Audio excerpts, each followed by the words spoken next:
नमस्कार साथियों, स्वागत है आपका आपके इस YouTube channel the story tube में। जैसा कि हमने पिछले एक वीडियो में जिसमें पत्रकार को धमकी दी गई थी पुलकित आर्य केस में, उसमें हमने कहा था कि इस मामले में हम पूरा वीडियो बहुत जल्द लाने वाले हैं। माफ़ करना, मुझे थोड़ी देरी हो गई क्योंकि मुझे मामले को पूरी तरीके से समझने में थोड़ा सा वक्त लग गया। आज हम इस मामले में आपसे बात करेंगे कि असल में सारा मामला कहाँ से शुरू हुआ, क्या था और ये कौन सा नया मोड़ ले सकता है। जैसा कि हमने पिछले वीडियो में आपको एक ऑडियो क्लिप सुनाया था जिसमें पुलकित आर्य का एक गुर्गा एक पत्रकार को धमकी देता हुआ नजर आ रहा है। उसके बाद ही मैंने इस वीडियो को बनाने का सोचा था। उससे पहले इस वीडियो को बनाने का मेरा कोई भी मकसद नहीं था। तो चलिए शुरू करते हैं इस मामले को कि आखिर ये मामला पूरा क्या था। ऐसा है ये कांग्रेस बीजेपी ये फंस गए वो फंस गए। Ankita Bhandari murder case post-mortem report has revealed that Ankita Bhandari's father has questioned the BJP government's move to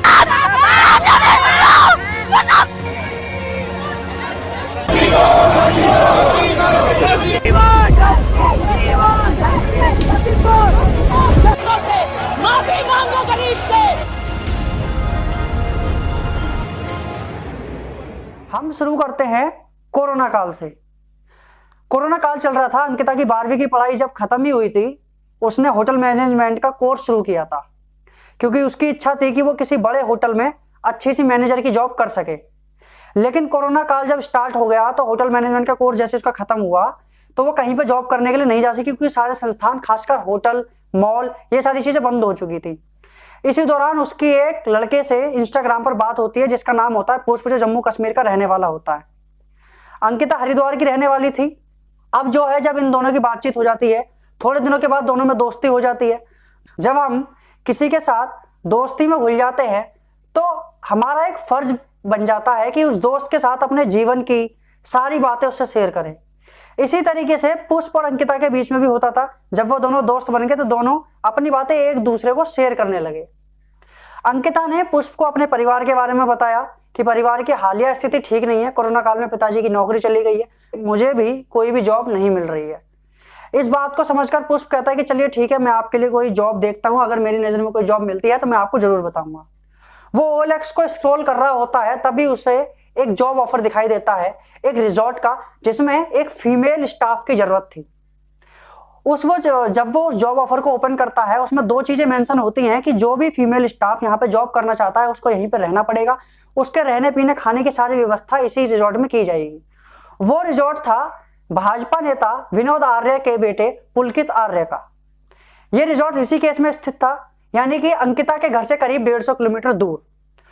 पुष्प जो है, जो अंकिता का दोस्त होता है, ये सारी बातें अंकिता को बताता है कि ऐसे ऐसे रिजॉर्ट है, वहां उनकी ये शर्तें हैं, सैलरी 8 से 16 हजार के बीच में दी जाएगी, अगर आप राजी हो तो इस जॉब को आप कर सकती हो। अंकिता इस जॉब के लिए राजी हो जाती है क्योंकि उसे पैसों की भी सख्त जरूरत थी और वो कहीं से शुरू करना चाहती थी कि हाँ, कुछ तो शुरू हो जीवन में। जब अंकिता इस जॉब के लिए तैयार हो जाती है तो 28 अगस्त को इस काम का पेपर वर्क पूरा होता है, यानी कि इस जॉब के लिए एग्रीमेंट जो होता है वो साइन हो जाता है और पुलकित अंकिता से बोलता है कि अब ये पेपर वर्क पूरा हो चुका है, अब आप ज्वाइन कर सकती हो।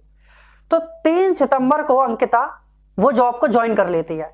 3 सितंबर की ज्वाइनिंग के बाद जब वो 3 सितंबर को वहां पहुंचती है तो वहां का उसे माहौल थोड़ा अजीब लगता है।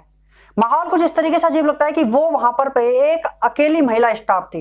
ये चीज उसको थोड़ी अलग सी खटकती है। वो पुलकित से इस बारे में पूछती है कि मैं यहाँ पर अकेली क्यों हूँ। पुलकित बोलता है कि दरअसल आप यहाँ पे अकेली नहीं हो, आपसे पहले भी यहाँ पे एक लड़की प्रियंका नाम की काम करती थी, लेकिन उसने हमारे कस्टमर्स का कुछ सामान चोरी कर लिया था। उस सामान चुराने में कुछ और भी कर्मचारी इस रिजॉर्ट के शामिल थे, तो हमने सारे स्टाफ को बाहर कर दिया है। अब हम इस रिजॉर्ट में नया स्टाफ भर्ती कर रहे हैं। आप टेंशन मत लो, 1-2 दिन में कोई और लड़कियां अभी हम देखे इसमें और भर्तियां करेंगे, आप काम चालू करो। अंकिता नॉर्मल हो जाती है, जॉब करना शुरू कर देती है। जिस हिसाब से वो वहां पर काम कर रही होती है, उसको एक चीज और फिर नजर में आती है कि वो जो रिजॉर्ट था वो एक रिजॉर्ट की तरह नहीं था।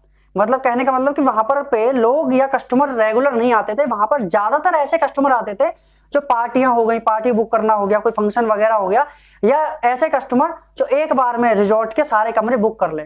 रिजॉर्ट में 13 से 14 कमरे थे, बाकी 2-3 कमरे उसमें और अलग से बन रहे थे।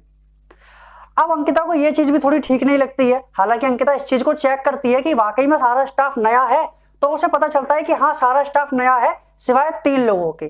पहला जो पुलकित आर्य जो उसका मालिक था, दूसरा अंकित आर्य जो पुलकित का बचपन का दोस्त था, जो उस रिजॉर्ट का मैनेजर भी था।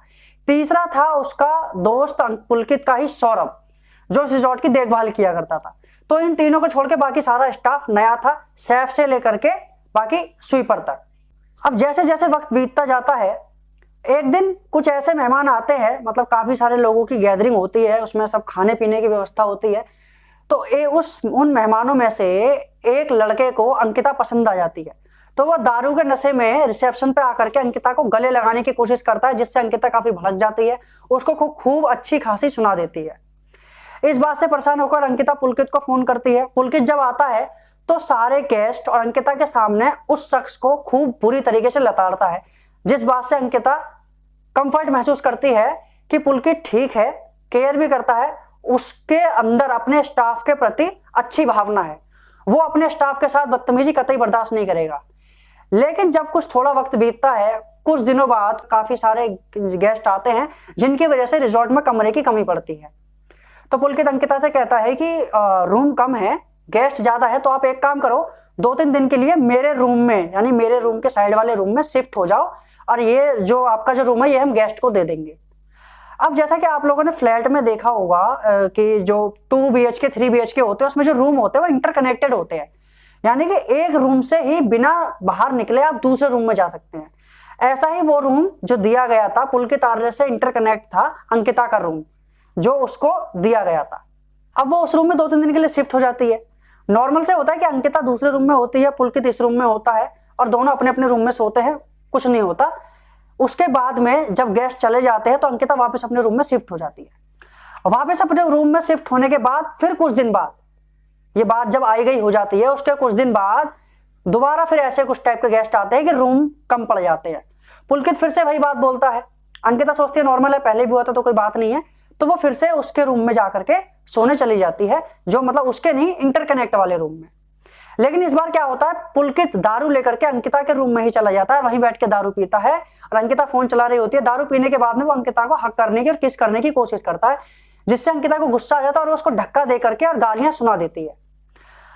पुलकित जो है इस वाक्य के होने के बाद में अंकिता से बोलता है कि आई एम सॉरी, हो सकता है मैंने कुछ नशे में गलत हरकत कर दी है, मुझे माफ कर दीजिए, और वो इतना कहकर के उस रूम से बाहर चला जाता है। अंकिता को ये सारी चीजें कुछ ठीक नहीं लगती, वो ये सारी बातें जो भी होती है पुष्प से शेयर कर रही होती है अपने दोस्त से व्हाट्सएप चैट और कॉल के जरिए, कि इस होटल में मेरे अलावा और कोई फीमेल स्टाफ नहीं है, इस तरीके के इसमें गेस्ट आते हैं, पुलकित की हरकत पहले ऐसी थी अब ऐसी है, मैं इस होटल को छोड़ना चाहती हूँ। एक और बात कि अंकिता जो है इन सारी बातों को होटल में, उस रिजॉर्ट में, वंत्रा रिजॉर्ट में एक स्टाफ और था जिससे सारी बातें शेयर करती थी। वो लड़का भी ठीक था, उसने जब ये सारी बातें उसको पता चली, उसने घर जाकर के अपने पिताजी को ये सारी बातें बताई। रिजॉर्ट से उस लड़के का घर मात्र 1.5 किलोमीटर की दूरी पर था। जब उस लड़के के पिता को ये सारी बातें पता चलती हैं, उसका पिता बोलता है कि आप मेरी बात अंकिता से इसी वक्त फोन पे कराओ। जब उसके पिता अंकिता से बात करते हैं तो कहते हैं बेटी आप टेंशन मत लो, अगर आपको कोई दिक्कत है आप वहां से जॉब छोड़ करके कुछ दिन के लिए हमारे घर पे रूम किराए पर लेकर के रह सकती हो, और आप अच्छी पढ़ी लिखी हो तो मैं आपके लिए किसी कंपनी में सुपरवाइजर की जॉब देख सकता हूं। जब अंकिता इतना सुनती है तो वो बिल्कुल टेंशन फ्री हो जाती है। 16 को ये बात होती है। 17 को अंकिता डिसाइड करती है कि 18 को वो इस रिजॉर्ट को छोड़ देगी।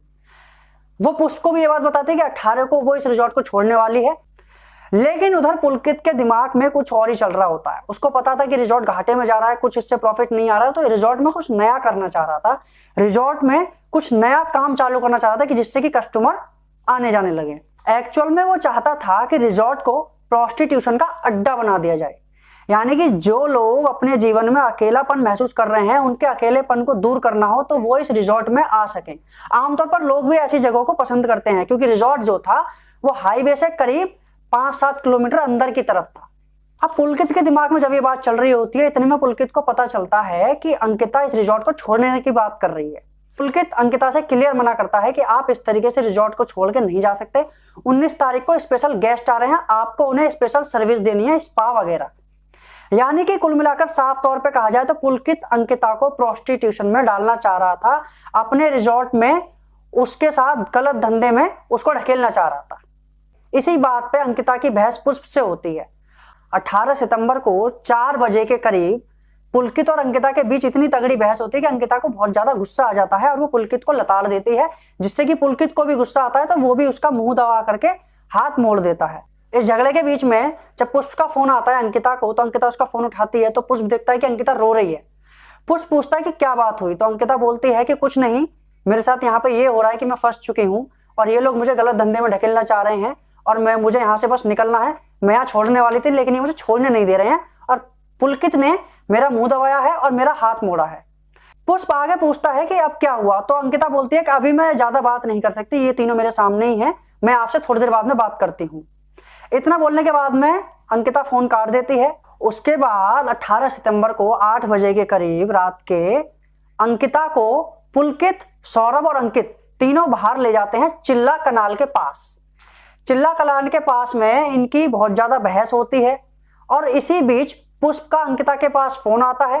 अंकिता की बात पुष्प से 8:34 से लेकर 8:54 तक होती हैं। इस बात में वो पुष्प को सारी बातें बताती है कि मैं फंस चुकी हूँ और अभी मैं बाहर आई हूँ इन लोगों के साथ में, मैं देखती हूँ इन लोगों से मैं बाहर निकलने की बात कर रही हूँ, जैसे ही मैं रिजॉर्ट पहुंचूंगी मैं आपको फिर से फोन करूंगी। अब जब फोन कट जाता है तो ये जो कॉल होती है पुष्प की और अंकिता की, ये आखिरी कॉल होती है।